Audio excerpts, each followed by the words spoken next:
ملت عراق یک ملت بزرگ است،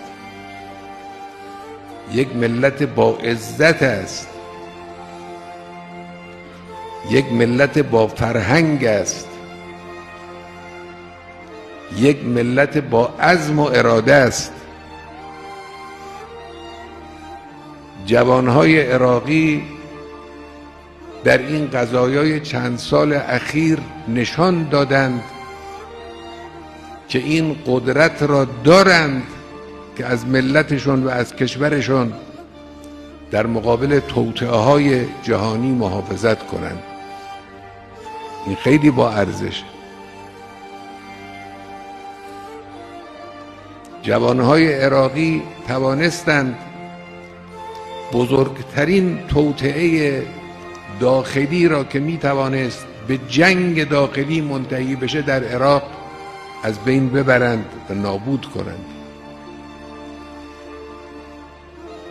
توطئه داعش و تکفیری ها توطئه کوچکی نبود. پولها خرج کرده بودند، برنامه ها ریخته بودند برای اینکه عراق رو که یک کشور اصلی عربی و اسلامی است تبدیل کنند به میدان جنگ داخلی، شیعه و سنی رو به جان هم بیاندازند. جوانهای عراقی با فتوای مرجعیت معظم عراق